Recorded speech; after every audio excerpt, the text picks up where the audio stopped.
understand the concept of love. Hello everyone, Carful here. New patch, new set of events, new character, so let's talk about Mai, shall we?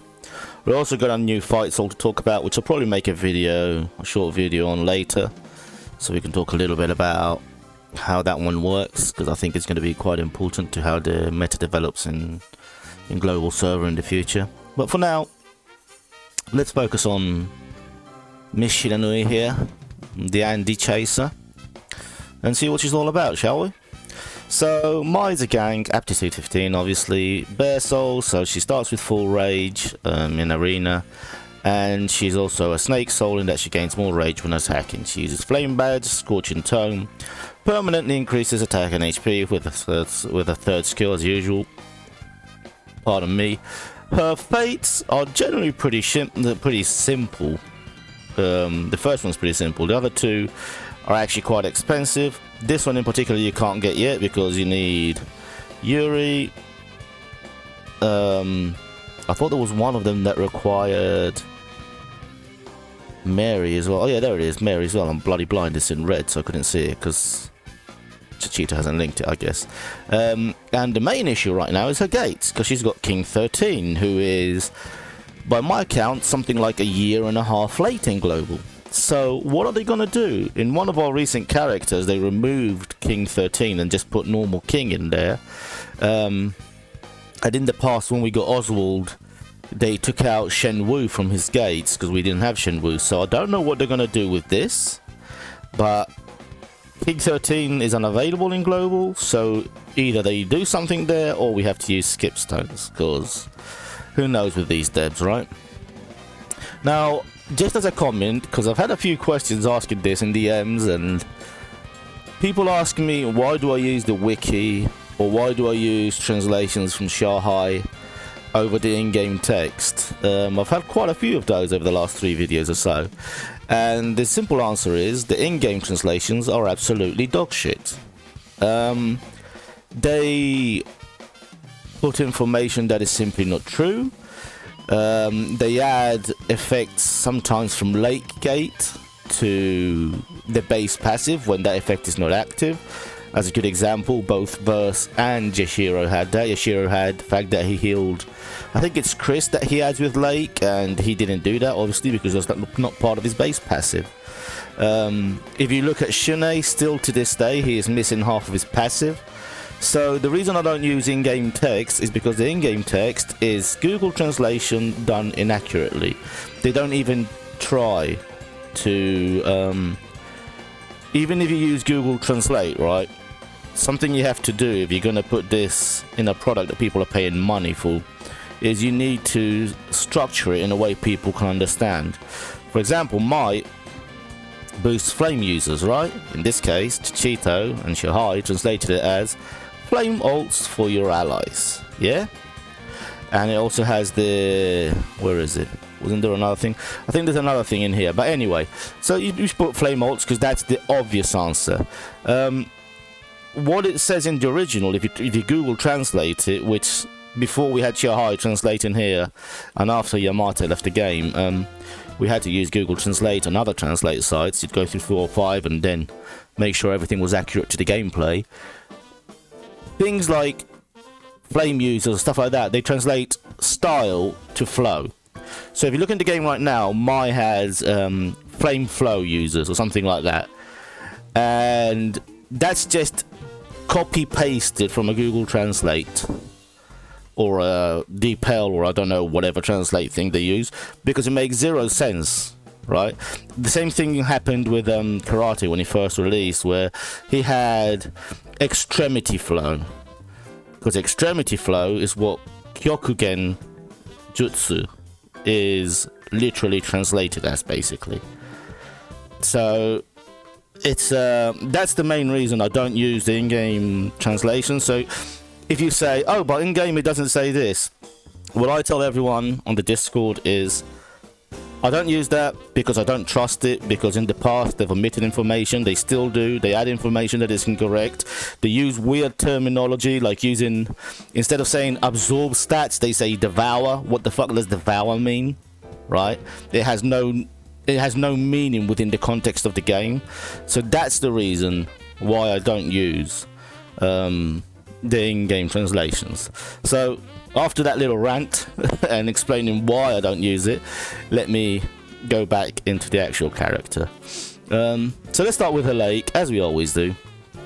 And apparently now we're releasing all characters with Thunder unlocked, so it's even more accurate now. So increases her own res, increases her own damage by 60%, increases her own ult res, and 45% damage for flame ults for your allies. So basically the 45% ult res is only for her, and the 45% damage for flame ults is for your allies. Just clarifying that because somebody asked me specifically about that part today. When deployed, she gains the following effects. She gets 6 Sakura fires, and she gains 1 per round up to a maximum of 9. And she gains flame energy equal to 70% of her max HP. So think about that as a store like Vice had, right? She's got like a little amount of energy stored in there. When any of your allies' HP is lower than 50%, you use that energy to heal the ally that has the lowest HP up to 30% max as the damage happens. And this effect won't activate when you are under crowd control.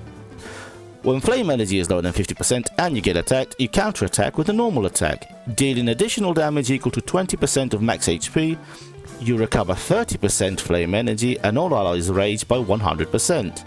This counter-attack can be activated once per round.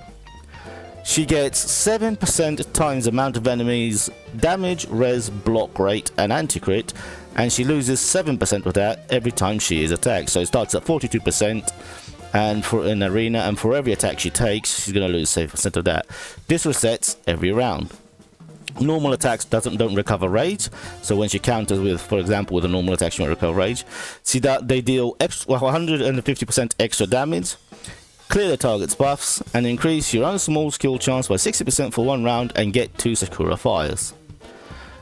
When she's deployed in the first round, she will refresh skills. I think what that means, because we're all a little bit confused with this, we've looked it up, and you know, Shahai is a native Chinese speaker, and even he's like, yes, it literally says refresh skills. I think what that means is she's guaranteed skill round 1. I think they just changed the terminology for that. She increases her burn damage by 25%, increases her rage recovery by 30%, and when she gets rage reduced, she recovers 250 rage. When she receives fatal damage, she uses up 2 Sakura fires to deploy an anti-decoy in her place. She can't be targeted, decreases 50% attack for all enemies, ignoring control free, and cannot be dispelled. Now, what this doesn't say here, and it's an important little thing, because this is something that Shahai discovered for us, it doesn't say it in the base text either, but in game it considers it as this, is that this 50% debuff is dullness. Now, that's not going to be that important for many people, but there are certain effects coming in the future. Characters like Yuri, characters like Athena care about dullness. So keep an eye out if you're getting those characters, because this is a dullness effect, okay? Even though it doesn't say so. Even in the original text. Who knows why. Anyway, decreases 50% attack for all enemies, ignoring control free, and cannot be dispelled for 1 round. When your next round starts, you reappear with full HP, full rage, dispel all non-permanent buffs, debuffs. So I imagine what this means is stuff like Eiji or Magaki will still stick around. Can be activated 1 to 3 times per match. The more enemies on the field, the more times available. If you don't have enough Sakura fires available, then you will be considered as not holding Sakura fires at all. Now, what that means, because somebody also asked me about this, asked me if that means she won't use her Undying. No, what that means is she comes back with no Sakura fires, so if she uses any skills or her ult, any of the parts of the text where it says for each Sakura fire you hold, add 5% crit or whatever the bonus in this case is, she will be considered as holding 0, basically. So if you have 1, she'll go away, she'll come back, and she'll be considered having 0. Okay? So, and finally, she's got an interference passive, which is always nice. That's a pretty strong passive, right? You got team healing, you got buffs, you got debuffs. She gets pretty tanky each round. She's got 3 Undyings basically when she gets deployed in arena. So it's pretty strong, pretty nice all-around passive. So moving on to a skill, attacks a column. Guaranteed critical hit if there is a target with burn-in. Increase 20% of her own crit rate and rage recovery speed. Deals additional damage equal to 200% plus crit rate times attack to burn-in targets, which can be a pretty hefty amount. Increases your own normal attack damage by 80% times own crit rate for 2 rounds, which can stack up to 3 times. Absorbs 10% max HP and 200 rage from each target. When absorbing HP, recover HP for yourself and the ally with the lowest HP. And while absorbing rage, recover rage for yourself and the ally with the lowest rage. If you are holding Sakura Fires, then use 1 to cleanse your own and an ally's negative status, and increase your own control free by 80% for 2 rounds. Now that's a pretty small skill, but it has a lot of fucking effects. This skill does a ton of damage. It heals. It recovers rage for her and someone else. It removes debuffs from her and someone else. It's really, really, really, really good. Right? It's really, really good. I'm surprised at how good her skill was when I first read it, because like, wait, it does all of this? It's like, not only does it do a ton of damage on its own, it boosts her a normal attack damage, which with her passive she does a normal attack damage, which already gets boosted. So that normal attack damage does a lot of fucking health. For whatever reason they decided to focus on the normal attack damage, but yeah, very strong skill, lots of utility, lots of damage. Guaranteed crit on burning targets also helps, you know. So, and finally we get to the Smax, which obviously is normally the key to whether a fighter is going to last very long in your team. So she attacks all enemies. Less enemies in the field, the higher damage she does, up to 160% extra increase. If there is no ally in front of you and you have holding a Sakura Fire, use 1 Sakura Fire to gain a fire shield with value equal to 10% plus 20% times crit rate. Max HP. This won't trigger if you already have a fire shield. If you are still holding Sakura Fires after using that one, you consume another one and deal additional damage equal to 10% of the enemy's max HP, while fighters in the same row as Mai is gain attack force. They gain 25% crit, 25% ult damage for 2 rounds, double that for Mai, and it can't be dispelled. She increases her attack and her defense by 35%, her damage by 20% times crit rate. If there is no ally behind Mai, then the damage increase value will be 25% times crit rate instead. Increase the healing rate for your allies by 30%, and your chance to hit perfect by 40%, can't be dispelled. Recover HP to all allies by 20% of the max HP, and consume all flame energy and distribute it evenly to heal all allies. Randomly dispel buffs for 2 of the targets of the ult, and they don't gain rage from this attack. Decrease block rate for all hit enemies by 50%, and a small skill chance by 25%. This lasts for 2 rounds, but it is dispellable. Ignore 35% of the target's ult res. Attach an additional burning effect, which deals damage equal to 100% of own attack plus own crit rate, without restoring rage for 2 rounds. Deal additional damage equal to 4.5 times crit chance times attack to all targets not burning.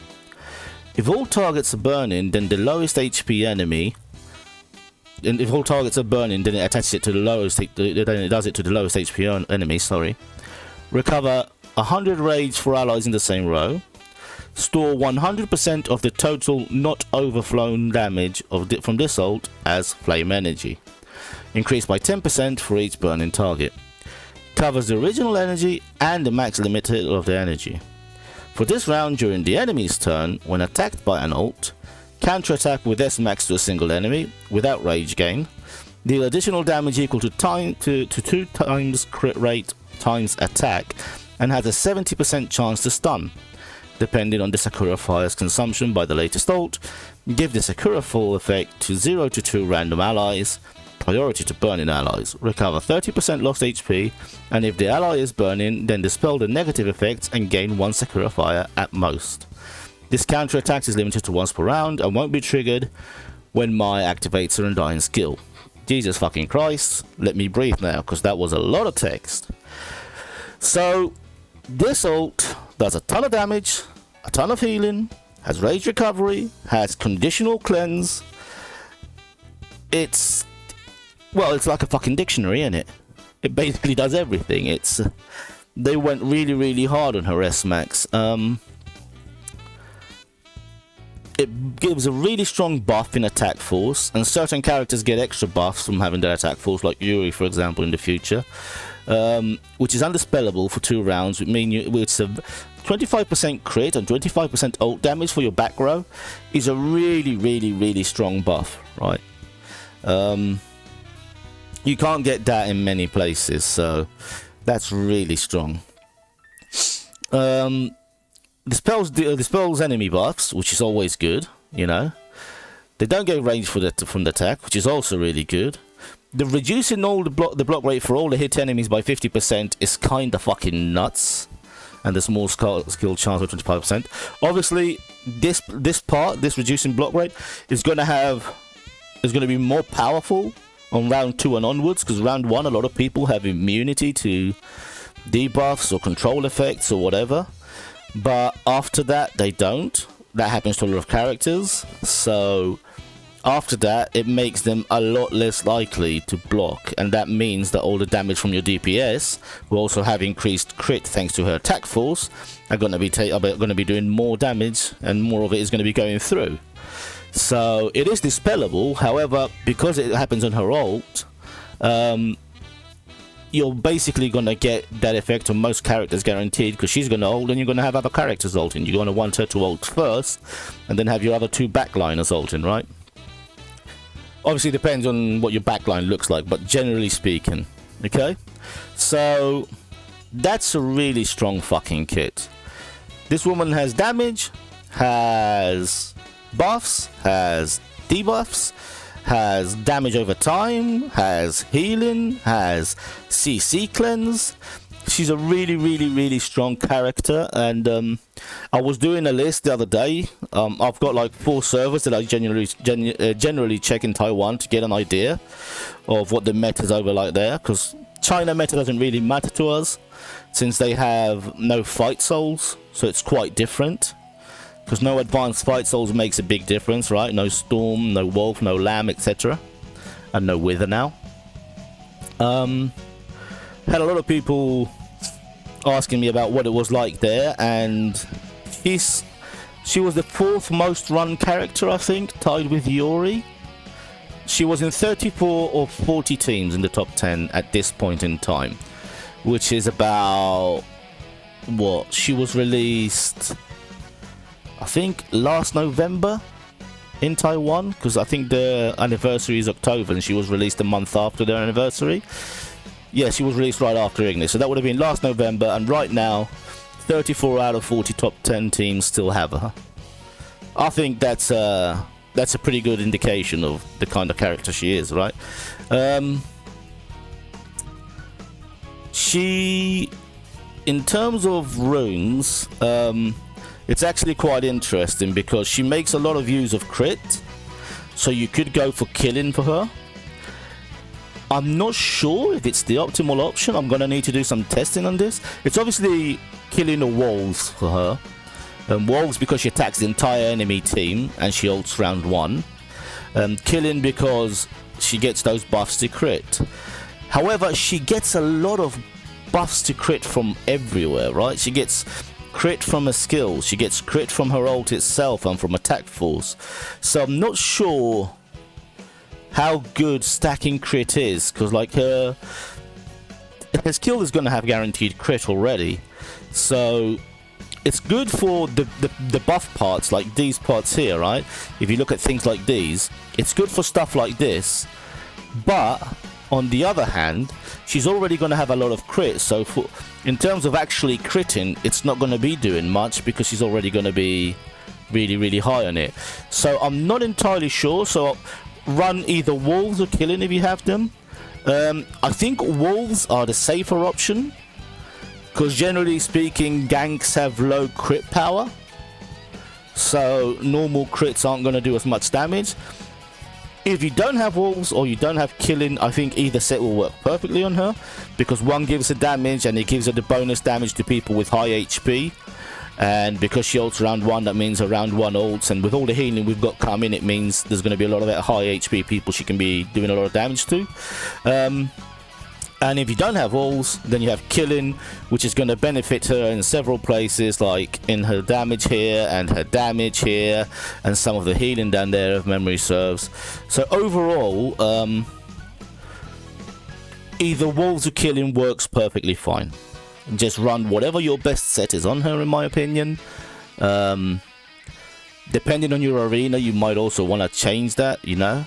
It's something to test, because in some places damage is going to be more useful than crit is, depending on their characters and their setups. So yeah, wolves are killing, test. It's a pretty simple choice just between those two. No other runes on her are going to be anywhere near as good. In terms of chips, again, as usual, Python or Scorpion are both fine. She's good with Scorpion because she's always going to be hitting those marks to do the extra 8% damage, right? Plus she's going to get the... When you have characters that attack the full enemy team, the HP drain gets... You get a lot more health back for it, so it's going to keep her HP topped up all the time. Python, obviously, you get the damage and res buffs. They can be dispelled, but it doesn't matter if they do or not. At the end of the day, you're still going to take advantage of them most of the times at least once, and that's a big damage and res increase. So I'm probably going to run her on Python, I'm thinking. I think it's probably what I like the most on her. I don't know that it's better than... Sorry, I'm going to run her on Scorpion, I mean. I'm going to run her on Scorpion because I like Scorpion on AoE characters and on... and for the healing on her. I don't know that it's better than Python, that the 30% damage increase and that, but generally I just have this rule of thumb where I tend to have my AoE characters and characters that have healing in them, like mature and such. I tend to, and have shields, sorry, in them. I tend to have them put on that set so that if they do get those shields, which at some point Mai is going to get, because whoever's in front of us is going to die, they can heal through it, because the HP drain still works even if you have a shield, whereas normal healing doesn't.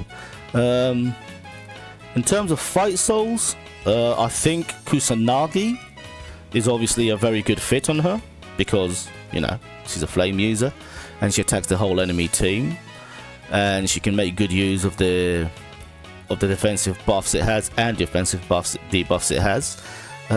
Obviously Unyielding works well on every character that it is offensive, and obviously she will also make good use of Storm as well. I honestly don't know if Storm or Kusanagi would be better on her. I guess it depends on who else you have using Storm and what they are offering from that.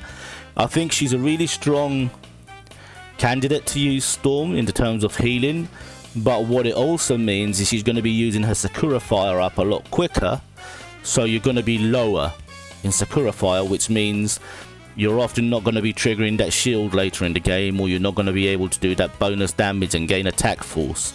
So it's a bit of a trade-off between the damage she's going to do and the healing, and losing those buffs you're going to be giving to the back row and the bonus damage she gets. So not entirely sure.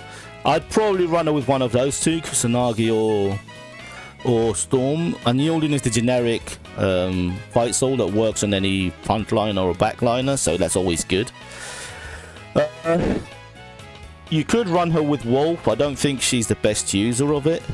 Like, it's good on her, but I think it's better on characters that don't buff their stats as much as she does. Like, she really has a strong set of buffs for herself to keep her stats buffed. So I don't think you really need Wolf on her for that. And I think it's better either on a frontliner like Ignis or Yashiro or someone like that who really needs it. I don't like using things like Lamb or Wither or defensive souls or debuff souls of those types on backliners, because they tend to be... It tends to be better to get them something that's gonna keep them CC free but also give them damage like a Nilden, or give them something like Storm for the damage, the double ult and the healing, or something like Kusanagi in her case for the all-around utility and damage, right? I don't really like giving her something like Lamb. I'd rather have that on someone like a Liz or like a tough frontliner that can deal with it without, that don't really care as much about losing those buffs. I think she could use Wither if you don't have anybody else better to do it, mostly because one thing you want to consider about that Fightsoul, it being new and everything, it's similar to Kusanagi in the sense that you want to have it on someone, ideally, that's going to be hitting multiple targets, and Mai does that with both her ult and his skill, so that's obviously really good for applying those debuffs. If you don't have anybody else, then it'll work, but I think there's better candidates for it. Yeah, so overall, Mai is a very, very strong A. I don't think she's going to be the highest damage character in your team in the future. I don't think she's going to be the toughest character in your team in the future. But I think she's the best all-around character, right? As the proper gank that she is, in that she brings everything together in your team. She's going to have healing when you need healing. She's got offensive buffs. She's got defensive buffs. She's got counter attacks. She's got enemy, she clears enemy buffs, she debuffs the enemy, she has damage over time to hurt those people with those fun die-ins. She's just really, really, really all-round good. Really, really solid A. She's one of those characters that you can just fit in any team. If you're running Chris, a lot of people are saying like, oh, Chris is weak, Chris is that. Yeah, he does die quite easily, but Mai helps a lot when you're running Chris, because not only does she boost his damage, he boosts her damage. She also boosts his survivability with the healing, right? So works really well there, which is nice. She's not going to make him into a tank all of a sudden, but she is going to help with that survivability, which is very nice. Yeah, so most of us are going to be low on diamonds, but if you can get Mai, whether it's now or on her redraw, I recommend having her. I think she's one of those characters that you want to have there, just covering everything. Like, if I knew Goenitz was coming right after Chris, right now I'd probably be running Goenitz instead of Chris, and then I'd be running Mai and Angel, because that's a really solid backline all the way until, like, you're going to get Iori or one of the other backliners, in my case Yuri, because, you know, karate fanboy and everything. But yeah, get this woman, train her well. She's got a couple of really nice fashions as well, so, and she'll satisfy all those people like, you know, Opai with the boob need. Surprised he's not coming back to the game just to get her and then to quit again, but what can you do? Anyway, hopefully that'll be of some use to you, and I'll see you guys in the next one. Have a good one.